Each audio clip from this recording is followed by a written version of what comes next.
So sometimes we get asked by people who aren't familiar with ag why we don't use a drone to take a soil sample. And although it seems pretty simple, we're just pushing this thing into the ground, pulling it up, ending up with a 6 to 8 inch piece of soil. There's a lot more to it than that, and that's what we're gonna talk about. My name's Drew. I have an engineering background. I'm one of the co-founders of ROGO, and I'm gonna tell you about how we use our arm to take high quality soil cores every time. First, in ag, everything is about durability. We have to protect against branches when we're up against a boundary.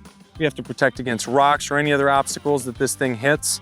It's very heavy duty, tied into the frame. Durability is built into every aspect. This sampling arm right here has sampled over 100,000 acres, and we're actually getting to the point where we're wearing out the Kubotas faster than our arms. So the reliability is crucial.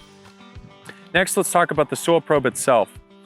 When you're going to the ground, the #1 problem is residue. And that's why, as a company, we started out with an auger so that we could take a core and deal with the residue problem. However, we learned a couple years in, an auger was taking more soil from the top than the bottom, which is bad. So we pivoted back to a probe and dealt with the residue problem a different way. Check out another video for that explanation. So we have this probe getting pushed into the ground, and right now this is very dry soil. Sometimes you need a ton of force, sometimes you don't.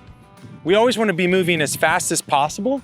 And so when it comes to our hydraulic system, we have a 2-stage motor design so that we can toggle between force and speed.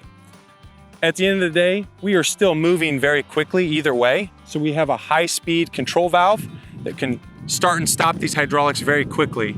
However, when you're moving 20+ inches a second into the soil, that's really fast.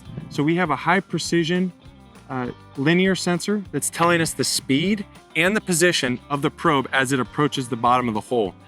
And it's moving so quickly that we actually have to calculate what our braking distance is gonna be and start stopping gradually as we approach the bottom of the hole, so we nail that within a couple millimeters. Then we rotate with our drill motor and come all the way up.